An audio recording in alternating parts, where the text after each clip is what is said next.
कहां तक बताए थे हम?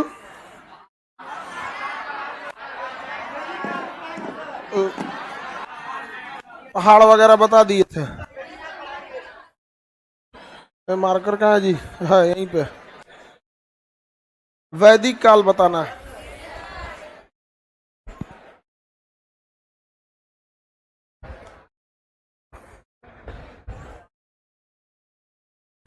रेडी?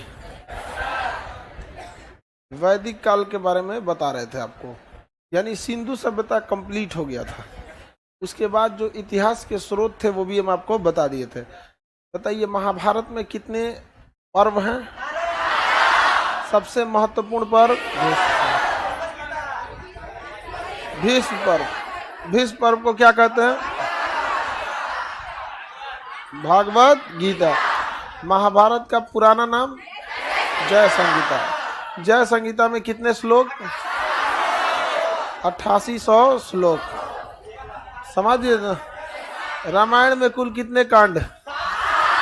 सबसे महत्वपूर्ण कांड रामायण किसने रचित? महाभारत। रामायण में प्रारंभिक रामायण में कितने श्लोक? वर्तमान में 24,000। महाभारत में वर्तमान में 1,00,000।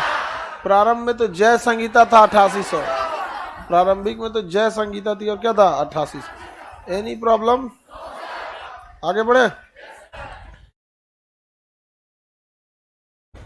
हाँ?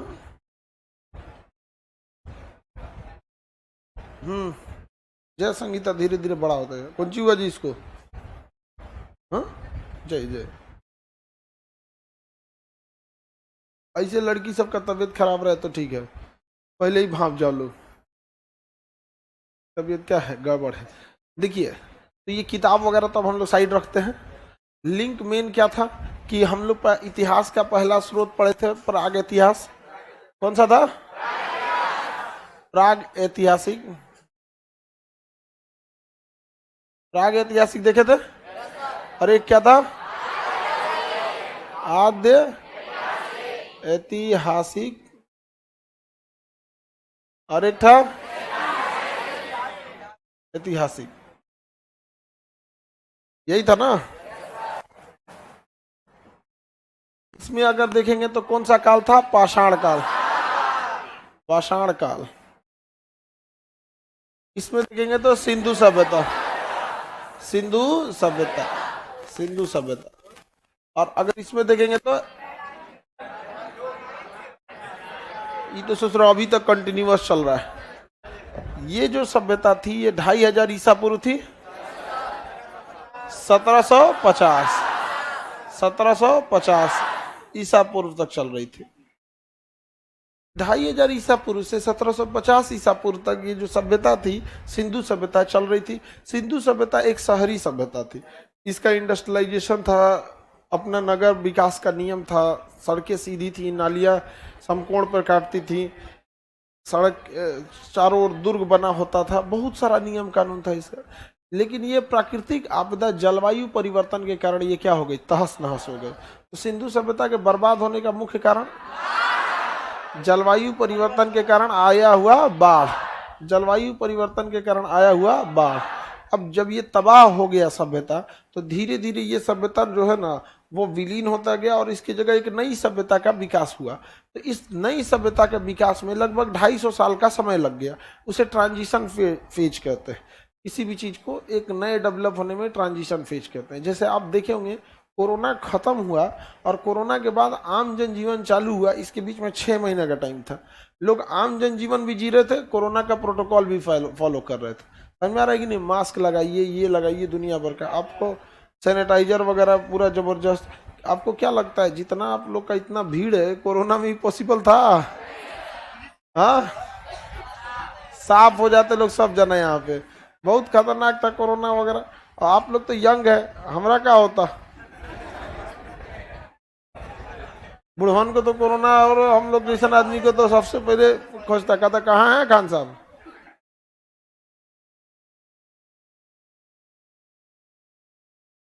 तो वो 6 महीने का ट्रांजिशन फेज समझ में आ रहा था कि नहीं आ रहा था? 2022 में जब कोरोना जस्ट 2022 में 20 में तो सब नॉर्म स्टार्टिंग था, 21 में सबसे खतरनाक था, जनवरी 2022 में बस छोटा सा स्टार्टिंग फेज था। जनवरी में लॉकडाउन वगैरह लगा था, कोचिंग वगैरह को क्या था, प्रतिबंध लगाया था जनवरी में। उसके बाद से धीरे धीरे कोरोना खत्म ही हो गया। और अब भगवान न करे आए चोट्टा। दिक्कत क्या था ना, उसमें मिडिल क्लास को बर्बाद कर दिया था। देखिए, जो एकदम गरीब था तो कुछ भी करके जी खा ले रहा था, जो अमीर था उसको उतना बैकअप में रखा हुआ था। लेकिन जो कमाने खाने वाले लोग थे वो तो बर्बादे हो गए पूरी तरह से कोरोना में, बहुत दिक्कत हो गया। तो समझिए, तो ये 2500 साल इसमें लग गया, ये 1750 ईसा पूर्व में खत्म हो गई थी। जबकि ऐतिहासिक काल जो है इसकी शुरुआत होती है वैदिक काल से। इसका पहला काल क्या था, वैदिक काल। ये शुरू होता है 1500 ईसा पूर्व से। कितना से, 1500 से। कहाँ तक जाता है, 600। 1500 से जाता है 600। ये बीच का जो 250 साल है इसे हम क्या कहते हैं, ट्रांजिशन काल। कौन सा काल, ट्रांजिशन काल। ट्रांजिशन मतलब इसमें सिंधु सभ्यता कंप्लीटली खत्म हो रही थी और एक नई वैदिक सभ्यता कंप्लीटली क्या हो रही थी, स्टार्ट हो रही थी। इस सभ्यता का नाम, यानी हम जो ऐतिहासिक काल पढ़ेंगे ये वैदिक काल से स्टार्ट होती है। ऐतिहासिक काल कहाँ से स्टार्ट होती है, वैदिक काल से स्टार्ट होती है। इसका नाम वैदिक क्यों पड़ गया आप समझते हैं। और ये 1500 से क्यों चालू हुआ, डायरेक्ट सिंधु सभ्यता के बाद क्यों नहीं चालू हो गया, ट्रांजिशन फेज था। कौन सा फेज था, ट्रांजिशन। सिंधु सभ्यता बाढ़ आया था, तबाह हुआ होगा, पूरा घर द्वार दह गया होगा, सब चीज बर्बाद। अब जैसे कोई हिरोशिमा हो गया धाए से, तो क्या सोचिएगा, अगले दिन से वहां जनजीवन चालू हो जाएगा। और पहले के लोग और कह दिए थे कि यह जो तबाह हुआ है या किसी के श्राप से तबाह हुआ है, और आदमी धस गया। नहीं समझ में, श्राप लग जाता है तो लोग और मतलब क्या हो जाता है, डर जाता है। नहीं तो पहले लोग श्राप से नहीं डरते थे। अभी हम सबको समझाए ना, लड़का सबको नहीं सताना चाहिए, क्या लग जाता है, श्राप लग जाएगा। कोरोना इसलिए थोड़े हुआ था, तुम लोग तो और जरूरत से ज्यादा हो जाता है। इतना भी सीधा नहीं है तुम लोग, इतना सीधा थोड़े है। हाँ, तो लड़का सबको मतलब पुरुष को मतलब साक्षात वो उसका कनेक्शन प्रभु से होता है। समझ में आ गया कि नहीं आ गया। इसलिए अगर वो जो उसको पुरुष को सताएगा सिंधु सभ्यता हो जाएगा। समझ में आ गया नहीं गया। इसलिए पुरुष को कभी नहीं सताना चाहिए, वरना प्रलय वगैरह आ जाता है। रोबोट कोई दिक्कत, रोबोट को कोई दिक्कत नहीं।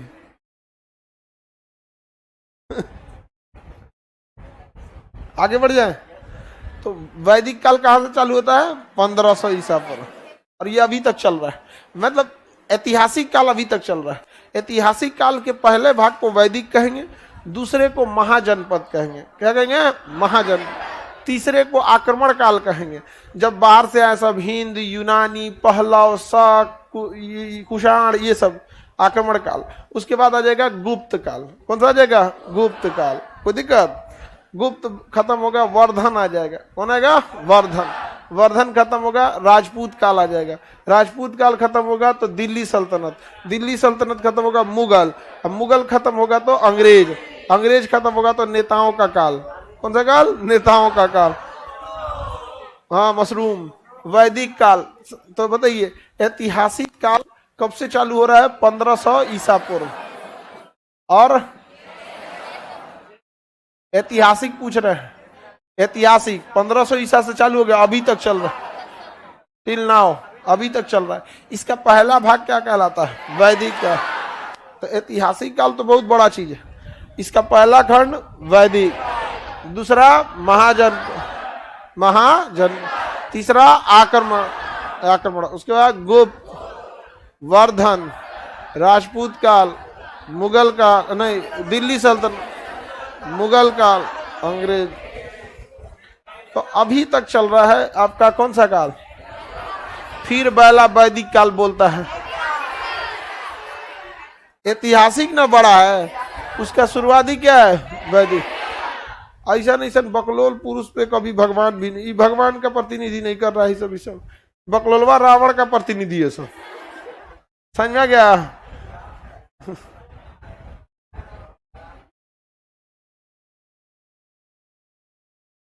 Any problem?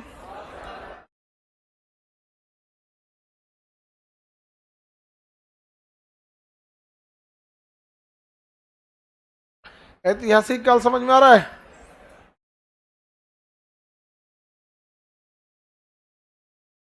चलिए अब आगे बढ़े।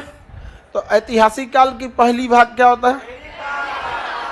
ऐतिहासिक कालखंड तो बहुत बड़ा है, वैदिक काल से लेके अभी तक। इसका पहला भाग वैदिक, पहला वैदिक खत्म करेंगे महाजनपद का आक्रमण, गुप्त, वर्धन, राजपूत काल, दिल्ली सल्तनत, अंग्रेज। समझ में आ गया? तो अभी हम लोग को ऐतिहासिक काल के अंतर्गत क्या देखना है? वैदिक। तो हम पहले क्या देखते हैं? वैदिक। 1750 में सिंधु सभ्यता खत्म हो गई थी, 1750 ईसा पूर्व में। तो क्या उसी समय 1750 ईसा पूर्व में वैदिक काल आ गया? कितना साल लगा? 250 से। Transition phase. क्या लगा? Transition phase. कितना साल? तो पहला हम लोग पढ़ते हैं कौन सा काल? वैदिक काल। वैदिक काल, वैदिक पीरियड 1500 ईसा पूर्व से स्टार्ट होता है, 650 ईसा पूर्व तक आता है। इस काल को हम वैदिक काल इसलिए कहते हैं क्योंकि इसमें वेद की रचना हुई थी। किसकी रचना हुई थी? वेद की रचना हुई थी, रचना हुआ था, इसलिए इसे हम क्या कहते हैं? वैदिक काल कहते हैं, वैदिक काल कहते हैं। ये 1750 के जस्ट बाद इसलिए नहीं हुआ क्योंकि यह क्या था? ट्रांजिशन फेज था। आपको पता है कि प्राग ऐतिहासिक काल का जो है पाषाण काल, इसमें तो कुछ लिखा ही नहीं गया, केवल पुरातात्विक स्रोत है। पुरातात्विक स्रोत तो हमेशा मिलेंगे, वो तो डायनासोर का भी है पुरातात्विक स्रोत। तो पुरातात्विक स्रोत तो सब चीज के मिलते हैं, मेन है कि साहित्यिक स्रोत मिला है कि नहीं। वो बकलोला लिखना ही नहीं जानता था सब। भीमबेटका में फोटो बनाया है सब, बस आदिमानव का फोटो बनी ले वहां पे, चित्रकारी वगैरह यहाँ पे भीमबेटका का। ये तो लिखना जानता था सब, ऐसा लिखा सब जिसका पढ़ाईले नहीं गया यहाँ पर। समझ में आ गया कि नहीं आ गया? और अभी हम लोग पढ़ते हैं कौन सा? इतिहास है। तो इसके लिखित स्रोत पठनीय है, हम पढ़ सकते हैं। अब वेदों की रचना हुई, इसलिए क्या नाम हो गया? वैदिक काल। कौन सा काल? वैदिक काल। तो वैदिक काल जो था इसका नाम वैदिक काल है। पहला तो ये किसका हिस्सा है? ये आदि ऐतिहासिक का। यहाँ जो भी लिखा गया है उसको क्या है? पढ़ा जा चुका है। कहाँ चला गया जी? इसका नाम वैदिक काल क्यों पड़ा? वेदों की रचना की गई थी। किसकी रचना की थी? वेदों की रचना हुई थी। देखिए वैदिक काल जो है इसे हम लोग दो भागों में बस ऐसे बांट लेते हैं अध्ययन सुविधा में। जैसे हम लोग हाथ है दो भाग में बांट देते हैं, दाहिना हाथ और बायां हाथ। कोई बहुत बड़ा चीज तो है नहीं यहाँ पे। उसी तरह वैदिक काल को हम दो भाग में बांटते हैं, शुरुआती वैदिक काल और बाद वाला वैदिक काल। तो स्टार्टिंग वाला वैदिक काल जो है, स्टार्टिंग वाला क्यों कहते हैं? ऋग वैदिक।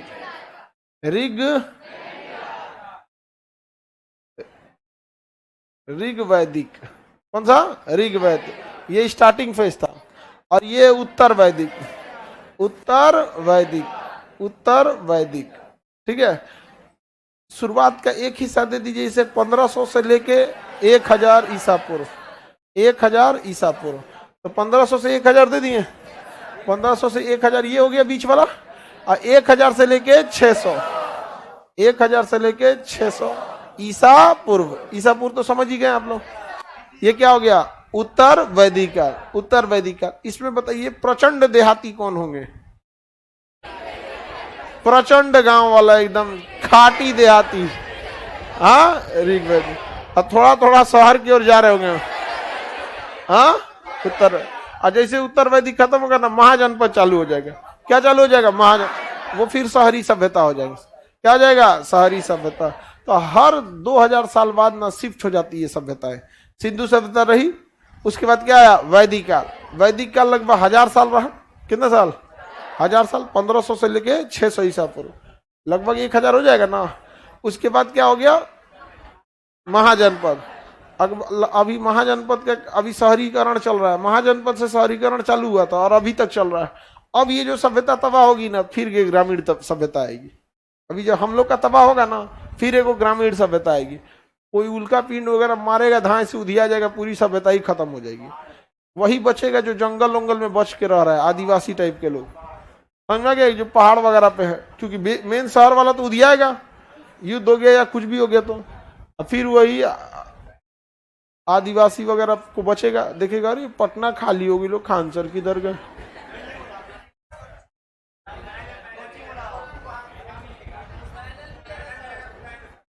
ये सब तबाह हो चुका रहेगा, समझा। पैनल मिलने से क्या हो जाता है, पैनलवा दे देंगे तो क्या हो जाएगा, वो ले लेगा, यूज कर लेगा, वो कभी यूज नहीं करेगा। यहाँ पे एक मेंटेलिटी होती है। तो हमेशा से इतिहास में रहा है, एक शहरी सभ्यता है, फिर देहाती ग्रामीण सभ्यता, फिर शहरी। सिंधु क्या थी, शहरी, वैदिक ग्रामीण, महाजनपद, अभी तक शहरी चलते आ रहा है। अभी ये खत्म होगा तो क्या चालू होगा, ग्रामीण। ग्रामीण फिर 1000 साल लगेगा उस ग्रामीण को फिर विकसित होने में, फिर क्या तबाह होगा, क्या हो जाएगा, शहरी होगा। ऐसे चलते रहेगा। बिहार में ग्रामीण ही है, ग्रामीण तो गांव तो हर जगह रहेगा। व्यवस्था है ना वहां पे भी, सड़कों की व्यवस्था, ये सब की व्यवस्था, नगर निगम, पंचायत है ना, ये सब। आगे बढ़ जाए, बताइए बाबू। तो ऋग वैदिक काल सबसे पुराना था और ये क्या था, उत्तर वैदिक काल बाद में है। ये हल्का हल्का शहरीकरण की ओर बढ़ रहा था। ये तो कंप्लीट इधर था। ऋग वैदिक काल में 3 ठो वेद लिखे गए थे, जिसका नाम वेद त्रयी था। ऋग्वेद, सामवेद, यजुर्वेद। और अर्थर्वेद की रचना उत्तर वैदिक। ये तो हम पहले ही बताए थे आप लोग को। अर्थर्वेद की रचना उत्तर वैदिक। इसमें कितने वेद, 3 वेद इसमें। तो वेद त्रयी, वेद त्रयी। और इसमें क्या हुआ था, अर्थर्वेद, इसमें अर्थर्वेद की रचना हुई थी। ये कंप्लीट शुरुआत का भाग था, देहाती। इसकी एक विशेषता थी, इसमें जो जाति होती थी, व्यक्ति किस जाति में जाएगा, ये जाति कर्म के आधार पर थी। किस आधार पर, कर्म। लेकिन जैसे जैसे इधर गया, यह जाति किस आधार पर हो गया, वंश के आधार। किस आधार पर, वंश के। अब अगर कोई जाति का व्यक्ति है, सपोज कीजिए कि कोई ब्राह्मण जाति का है, तो अब तो किस आधार पर हो गया, वंश। अब पंडित का मतलब होता है ज्ञानी। अब पंडित जी का बेटा है, अगर ज्ञानी है या ज्ञानी नहीं है, लेकिन अब वंश के आधार पर है, ठीक है, तो वो ब्राह्मण ही रहेंगे। और अगर कोई कितना भी ज्ञानी है, शूद्र के फैमिली का है, तो वो क्या रहेगा, शूद्र रहेगा। लेकिन क्या पहले ऐसी व्यवस्था थी? यदि अगर कहीं दूसरे जगह नौकरी कर रहे हैं तो क्या कहलाएंगे, शूद्र। और आपका बेटा पढ़ लिख कर कहीं जाके शिक्षा देने लगा, तो वो क्या हो गया, ब्राह्मण। तो पिता रहेंगे शूद्र, अब बेटा क्या हो गया, ब्राह्मण। अब पता चला उसका लड़का आया, नाती पोता, बिजनेस कर लिया, तो वैश्य हो गया। क्या हो गया, वैश्य।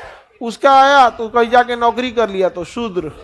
नौकरी करना क्या कहलाता था, शूद्र। आप लोग उसी की तैयारी कर रहे हैं, नौकरी की, समझा क्या। तो वैदिक काल जो था इस हिसाब से बढ़ता था। किसी को दिक्कत समाज में, तो पहले ऋग वैदिक काल में जाति का निर्धारण कर्म के आधार पर होता था, जिस कारण एक ही घर में कई जातियां विद्यमान थी। समझा गया कि नहीं गया। लेकिन आज ऐसी व्यवस्था नहीं है। किसी को दिक्कत है तो बताइए। ऋग वैदिक काल समझ में आ गया, आगे बढ़े। तो ये कैसी थी भाई, ये तो एकदम प्राचीन थी। इसमें जाति के आधार पर नहीं होता था, मतलब वंश के आधार पर नहीं था, जाति के आप कर्म के आधार पर क्या डिसाइड होता था, जाति। और उस समय जाति 4 मुख्य थी। सबसे ऊपर जो था ब्राह्मण, उसके नीचे क्षत्रिय, उसके नीचे वैश्य, और सबसे नीचे शूद्र। सबसे नीचे शूद्र, उसके ऊपर वैश्य। व्यापार करने वाले को वैश्य, उसके नीचे क्षत्रिय, और सबसे ऊपर ब्राह्मण। कौन थे, ब्राह्मण। और इसके ऊपर भगवान, गॉड। तो ब्रह्मा का प्रतिनिधि कहा गया किसे, ब्राह्मण। ब्रह्मा का प्रतिनिधि ब्राह्मण, उसके नीचे क्षत्रिय, उसके नीचे वैश्य, सबसे नीचे शूद्र। समझ में आ गया? हायरार्की ऐसे बनाया है कि संख्या में सबसे ज्यादा शूद्र, सबसे ज्यादा शूद्र। कोई दिक्कत? आगे बढ़ जाए तो समझ में आ गया कि नहीं आएगा? पहले ये वंश किस आधार पर था? कर्म के आधार, कर्म के आधार पर। कोई दिक्कत? लेकिन भारत में जातिवाद बहुत ज्यादा घर कर गया, और जिसके पीछे ये भी कारण भी रहा है कि जिनको जिस जाति से सताया जाता था वो बस शिकायत करते थे कि फलानिया जाति हमको सता रहा है। दिमाग लगाओ, उसी जाति का नाम अपने में भी जोड़ लो। नहीं समझ में आया? एकदम पूरा चतुर्वेदी, 4 वेद से बढ़ का कोई वेद है क्या? जो चतुर्वेदी, भले एक को वेद याद नहीं रहे लेकिन क्या लग लो चतुर्वेद को, तो भैया नाम है हमारा। नहीं, सुरेश चतुर्वेदी नम्वे है मेरा पूरा, सुरेश चतुर्वेदी कुमार, वो टाइटल नम्वा मेरा। इस पे कोई बहस नहीं कर सकता आपसे। आप अपना नाम कुछ भी रख सकते हैं, समझ में? मार्कशीट में जो आ गया वही है। और नाम आप मैट्रिक में देखते हैं, जाति थोड़े पूछता है आपसे। नाम आप कुछ भी रख सकते हैं। वकील लोग नाम रख लेता है, का LLB के डिग्री खोजता है, उनसे नाम नहीं रख लेता है। देखो, नेहा कुमारी करिए, नेहा चतुर्वेदी। कविता कुशवाहा, कविता उपाध्याय, देखो टीचरे बन गई। तो पहले जमाने, देखो माइंड जो होता है ना, माइंड वो बड़ी उत्पन्न है। अगर ये चीज 1000 साल से होते आता ना, अब अभी करिएगा तो इसका असर दिखेगा 100 साल बाद। लेकिन अगर यही चीज 1000 साल पहले अगर आ जाता, इतना ना लोग खिचड़ी मचा देते कि उसी व्यक्ति से वही पूछा जाता कि तुम यही वाला है कि लिखता है बस। नहीं समझ में आया? तो कंफ्यूजन में लोग रहते हैं यहाँ पर। आज तो पता है कि अगर यादव जी लिखे हैं तो मतलब यादव जी ही होंगे, लेकिन अगर खिचड़ी हो जाता तो पूछता है कि भाई है कौन ही है यहाँ पर। कुछ जातियां आज भी हैं ना, बहुत समझदारी की हैं इसमें। बिहार में भी ऐसी बहुत सारी जातियां बहुत समझदारी की, कुछ और टाइटल लिख देती हैं, कुछ और लिख देगा वो टाइटल, कंफ्यूजन में रहेगा आदमी कि कौन कौन कास्ट का है। बहुत समझदारी का काम किया। कुछ राज लिख देगा, नमवा के आगे राज लिख देगा, लास्ट में कुमार जोड़ के नहीं पड़ जाएगा, कुछ भी लगा दो। कुमार तो प्याज की तरह कहीं भी सेटल हो सकता है, किसी भी सब्जी में। मतलब नहीं कि नाम के आगे तो कुमार एक तरह से समझिए वो टाइटल है भी नहीं, किसी में लग जाता है कुमार। नहीं समझे? कंप्लीट ही समझ नहीं। तो ये वाला चीज जो था ना, मतलब खिचड़ी कर देता ना, तो भारत की एक बहुत बड़ी समस्या क्या हो जाती है, खत्म हो। लेकिन उसने खिचड़ी नहीं किया। जब जान रहा है कि हमको इसी टाइटल के नाम पे हमको सताया जा रहा है, तो सोच रहा तू नहीं तो अब तुम जो सताने वाला है उसके नाम के आगे एक विशेष टाइटल लगा हुआ है, और जो सताया जा रहा है इसके नाम के आगे भी एक विशेष टाइटल है। तो सारा झगड़ा इस टाइटल का है। हमें, हमको भी टाइटल ने मारा, तुमको भी टाइटल ने, हम सबको टाइटल ने मारा, इस टाइटल को मारे डालो। या तो सरकार को कह देना चाहिए कि आप बस नाम लिखिए, टाइटल मत लिखिए। समझ में आ गया कि नहीं आ गया? 2-4 को सरकारी टाइटल दे देता, हिंदुस्तानी जोड़ सकते हैं, भारतीय जोड़ सकते हैं, इंडियन जोड़ सकते हैं। समझ में आ गया कि नहीं आ गया? आर्यावर्ती जोड़ सकते हैं, कुछ भी जोड़ सकते हैं। सरकारी 2-4 को टाइटल दे देता। नहीं समझे? या तो छूट दे देता, कोई जोड़ दो, जाति हो तो कुछ जोड़ दो। यहाँ पर हमरा से तो कोनो कंफ्यूजन रहता, आप लोग में तो जातीय का कंफ्यूजन, हमरा से तो लोग धर्म में कंफ्यूजन रहता है। जाति तो छोटा चीज है, छोटा, हमको तो धर्म में कंफ्यूजन रहता है कि भाई ये मुस्लिम है कि हिंदू है। नहीं समझा? सावन में हम भी मीट मांस नहीं खाते, अब वो भी कंफ्यूजन में है कि भैया ये आदमी क्या है। हमसे एक आदमी पूछने लगे कि सर सावन में आप मीट क्यों नहीं खाते हैं, चिकन उकन नहीं क्यों खाते हैं। हम कह देखिए अब हम क्या बताएं इसको, हमको समझ में आ गया कि इसका इशारा कहाँ है। हमको बहुत मजा आता है इन सबको किरकाने में।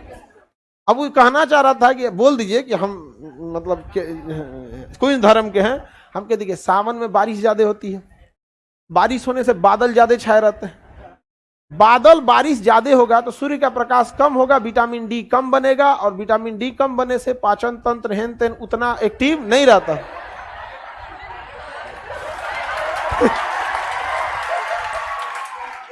दूसरा, पाचन क्रिया करने के लिए इंसान को बाहर आवागमन करना होता है। बरसात में भर बरसात की चाइन रहता है, अमूमन आदमी बाहर आवागमन कम करता है, माथा पीट के चल गया अपना। वो कंफ्यूजन में था, कंफ्यूजन में रह गया वहां पे। तो हम लेकिन अकेला चना भाड़ नहीं फोड़ सकता है। हमको शुरुआत से इस बात की बहुत तकलीफ थी कि भारत में जाति धर्म का भेदभाव खत्म करना है। अब आप खत्म करने के लिए चलिएगा तो सबसे पहले आप ही को लोग पूछेगा। भर हिंदुस्तान हमारा को इबतिया को कोसता कहता है, तो इसको नाम बताने में क्या डर लगता है? हम कहते तुम अभी उतने नीचे हो कि तुम हमसे जबरदस्ती नहीं पूछ सकते, बड़े हो जाओ यहाँ पे। अब एक बात बताओ, पटना हाईकोर्ट हमारा से पूछेगी तो हमारा हिम्मत है कि कह देंगे कि नहीं बताएंगे? बन जाओ उतना लेवल का, नहीं समझे? रहोगे नीचे, आप पूछोगे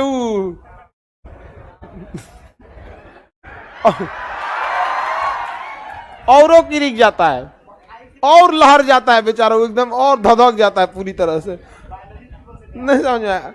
अजब टाइप का है यार। तो मतलब आपको आपकी एक सोशल जिम्मेदारी बनती है कि नहीं बनती है? हम तो पूरा पूरा सब कंफ्यूजन में रहता है सब यहाँ पे। बड़े जो समझदार लोग होते हैं इस पे कभी डिस्कस भी नहीं करते। उनको क्या मतलब बनता है? हम अभी भी यही वाला फॉलो करते हैं, जाति का निर्धारण कर्म के आधार। समझ में आ गया कि नहीं? हमारी जाति है शिक्षा, कर्म है हम शिक्षा दे रहे हैं, हमारी क्या है? जाति है। धर्म तो हम सबका एक है, हिंदुस्तानी। हम सबका धर्म क्या है? हिंदुस्तानी। अपना जाति ले लो, हमारा जाति शिक्षक है, किसी कोई डॉक्टर है तो उसकी जाति क्या है? चिकित्सक है, डॉक्टर है। जाति का निर्धारण इस आधार पे नहीं हो, कर्म के आधार पर होता है।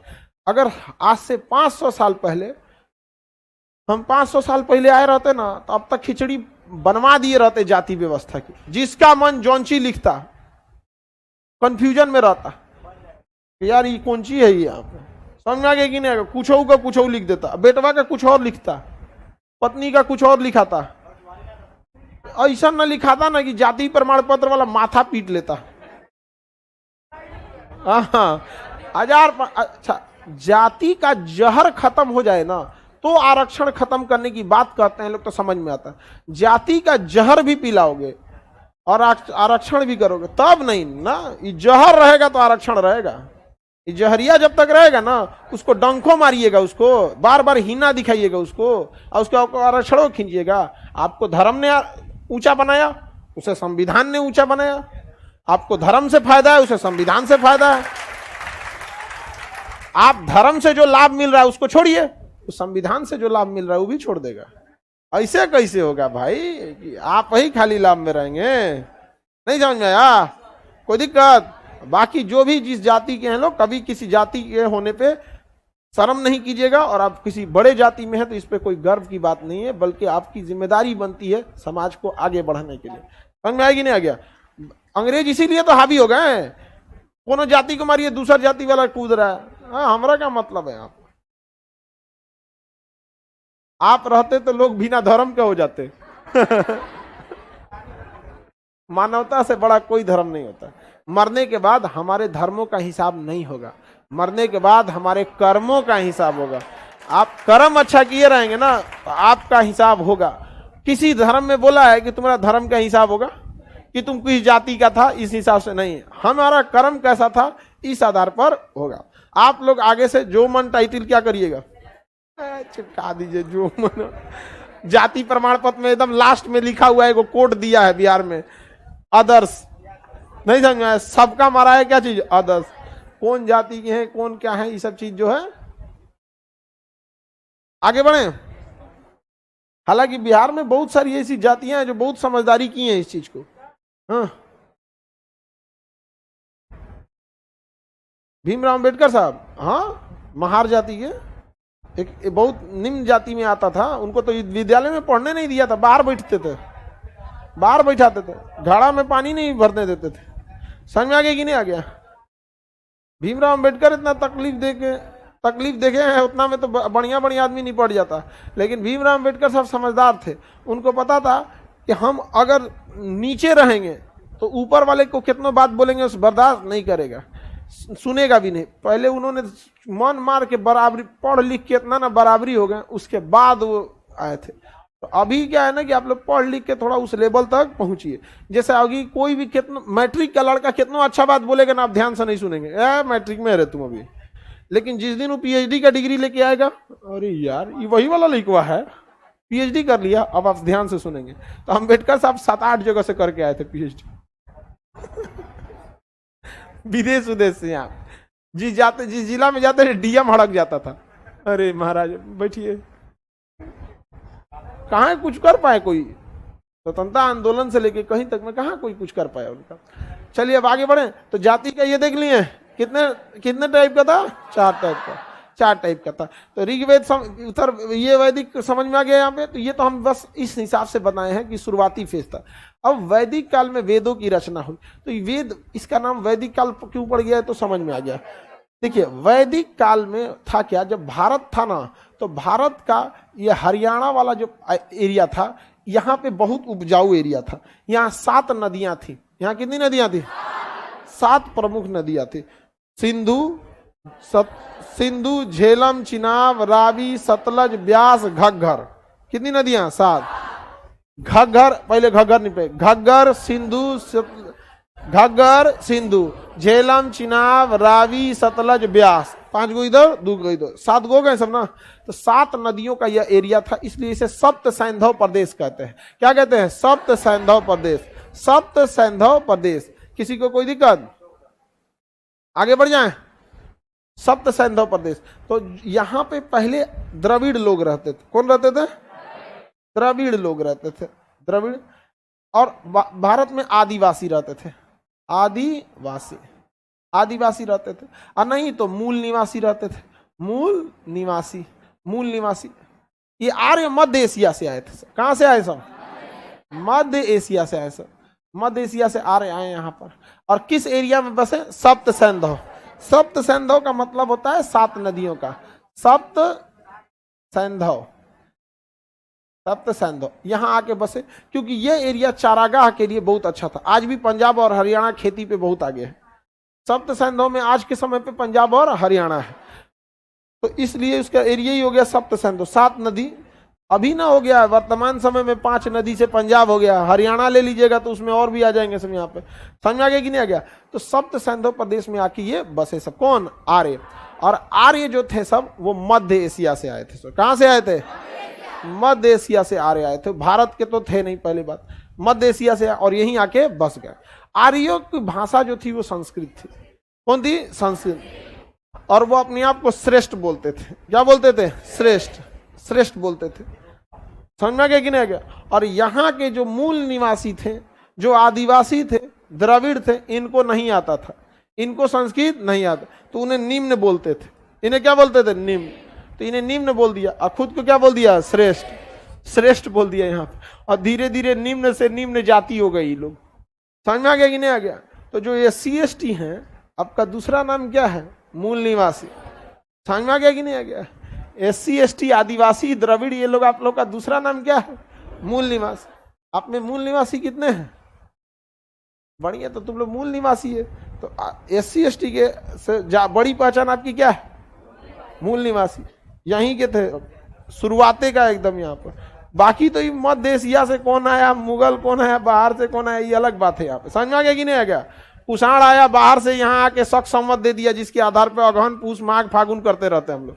तो कुषाण कहाँ का था, वो भी मध्य एशिया से आता है। चारागाह गाय चराए के बहाने आया था, यहीं रह गया यहाँ पर, नहीं समझ, चारण कराने आया था। किसी को दिक्कत, तो मूल निवासी। समझ में आ गया कि नहीं आ गया। आगे बढ़े। तो ये लोग की भाषा क्या थी, संस्कृत। क्या, कौन सी भाषा, संस्कृत। जो संस्कृत सीख गया उन्हें ये लोगों ने क्या बोला, श्रेष्ठ। आर्य बोला या श्रेष्ठ बोला, आर्य बोला या श्रेष्ठ बोला। और जो संस्कृत नहीं सीख पाया, क्या हो गया, निम्न। और धीरे धीरे उनको निम्न से निम्न कैटेगरी में डाल के रख दिया यहाँ पर। तो जब ये भारत आए थे, तो भारत में चारागाह की खोज इत्यादि के सिलसिले में आए थे ये लोग यहाँ पर।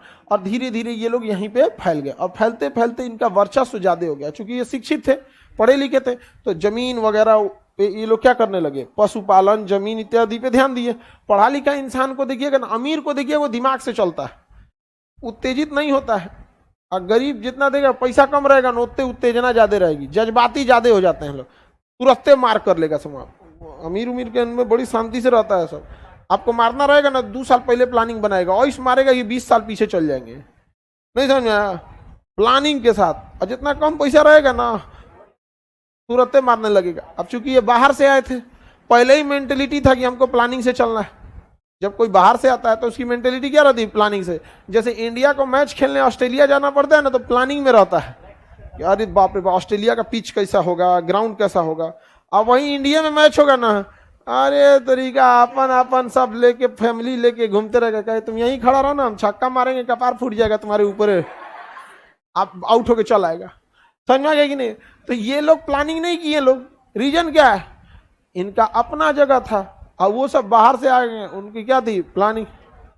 बेहोश हो गया, हाँ उठाओ पानी पानी उन्हीं दो उधर से, वो वाला बगल का गेट खोल दो, वहां से निकालना इजी रहे, पानी वगैरह पिलाओ उसको। उस गेट के पास कोई बेहोश हुआ है, उस गेट के पास के। आगे बढ़िए बाबू।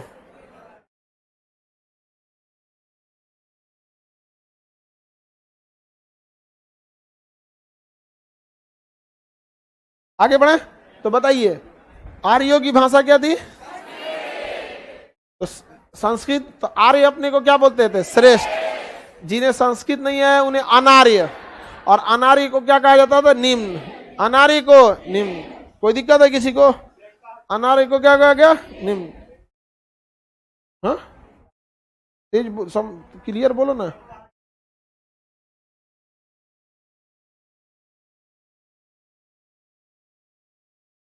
जर्मनी से आए हैं? अरे हम मध्य एशिया बोल रहे हैं, तो मध्य एशिया समझो ना, जर्मनी से बुला रहा है आ रही है सबको। चलो ध्यान से समझो यहाँ पे। हाँ यूरोप चल गया। बोलो भाऊ।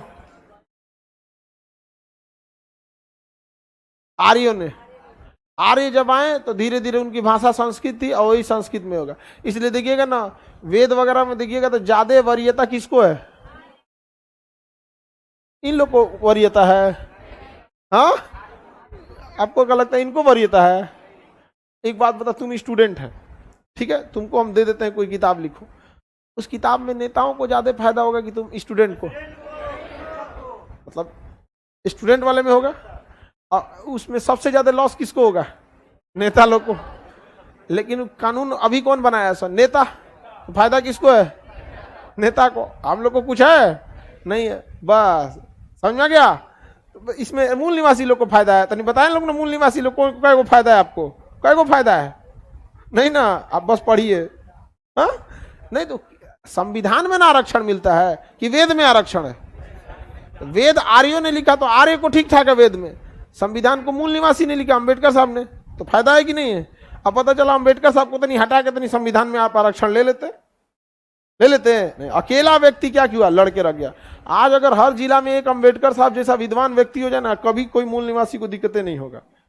समझ में आएगी? नहीं, बहुत महान व्यक्ति थे, लड़ गए वो, चर्चिल से लेके गांधी से लेके पूरे संविधान सभा में लेके, और इतने पढ़े लिखे थे कि उनके आगे कोई पहली बात की जल्दी टिकता नहीं था।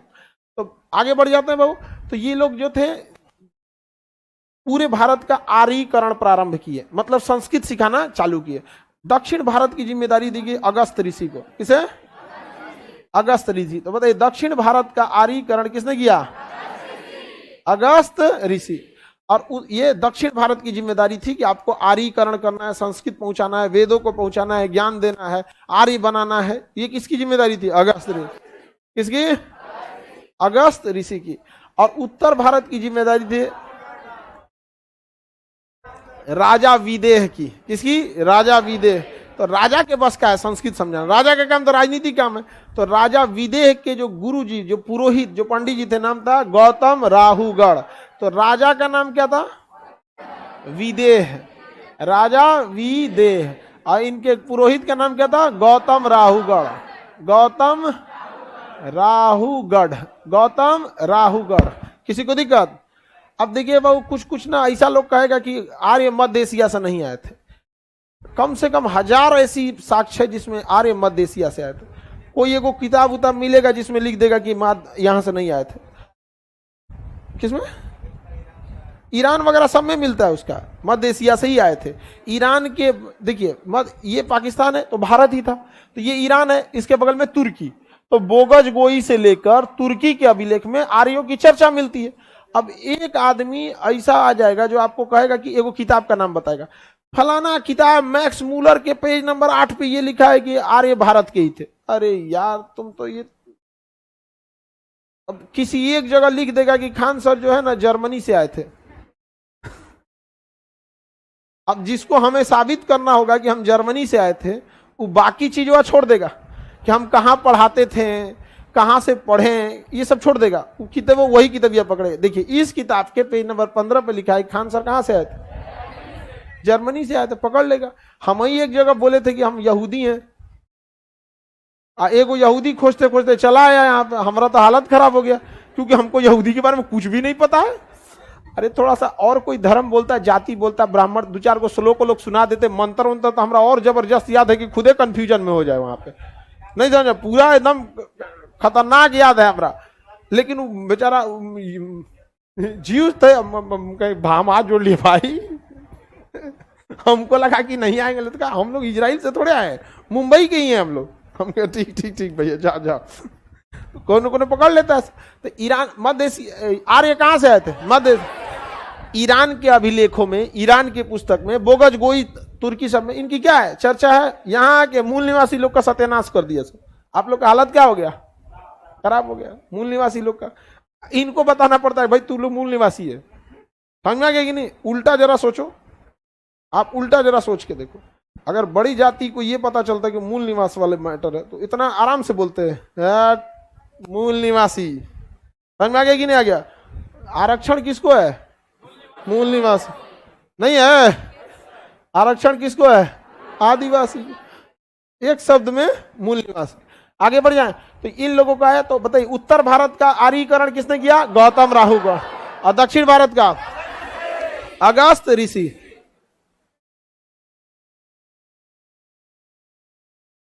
क्या जी, हाँ हाँ, आर्य लोग खुद को संस्कृत बोलते थे, श्रेष्ठ भाषा हो गई, शिक्षा देते थे, ब्राह्मण हो गए, नहीं समझ आया। वो लोग क्या, तो वो तो बड़ी जाति के हो गए लोग। आर्य में थोड़ी ना छोटी जाति का कोई था, आर्य वाले सब क्या हो गए, बड़ी जाति के। तो आगे बढ़ जाए तो उत्तर भारत का आर्यीकरण किसने किया, गौतम राहुगढ़, और दक्षिण भारत का अगस्त ऋषि अपने काम में अच्छे से हो गए, वो दक्षिण भारत का आर्यीकरण बहुत अच्छे से कर दिए। लेकिन गौतम राहुगढ़ के जो थे वो किस राजा के संरक्षण में थे, विदेह। ये उत्तर भारत का आर्यीकरण लगभग कर दिए थे, हरियाणा से चालू किए, उत्तर प्रदेश बिहार तक में आर्यीकरण कर दिए। लेकिन जब हाजीपुर के पास पहुंचे तो ये अग्नि वगैरह जो थे, पूजा पाठ का सामग्री वहां से इस जब का पार कर रहे थे गंगा नदी, तो गंगा नदी में ये सब चीज, लहर इतना तेज रहता है, तो गंगा नदी में उस सब अग्नि, ये सब सामान वामान यज्ञ वगैरह का, उस समय कौन में टाइटेनिक जहाज रहती थी, नॉर्मल रहता था, वो सब बूत उत गया।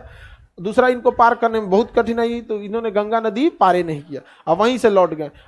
हाजीपुर पार कर देते तो पटना आ जाते, तो पटना पर इन्होंने अछूतों की भूमि कह दी, इसलिए पटना से गंगा जल लेके कहीं नहीं जाया जाता है। पटना के लोग अपने लिए भले गंगा जल ले लेते हैं, लेकिन आप कहिएगा ना ये हरिद्वार का गंगा जल है, सब लोग बहुत श्रद्धा से लेंगे।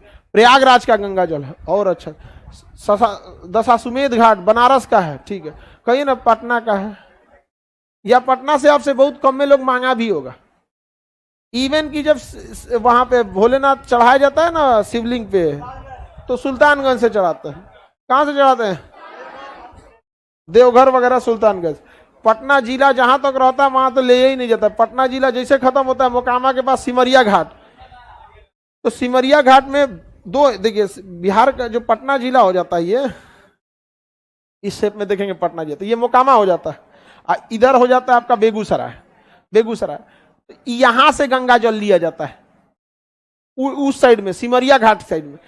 इस घाट से नहीं लेता है, पटना वाला से नहीं लेता है। आप में कोई सिमरिया के आसपास का एरिया का है, आप देखें इस चीज को, वो उस साइड से लेता है कि नहीं लेता, इधर नहीं लेता। मेला भी लगेगा तो किधर लगेगा, इस साइड में। मेला वाला सब किधर लगता है, इस साइड। इधर कोई जइबे नहीं करता, भीड़ भाड़ भी नहीं रहता, पार्किंग बना देता है, जाके मोटरसाइकिल उन्हें लगा दियो, साइकिल लगा दियो। सारा चीज किधर रहेगा, बेगूसराय जिला में। पटना जिला की ओर कुछ भी नहीं रहेगा, यहाँ खाली रहेगा एकदम चुपचाप। यहाँ आगे बढ़ जाए।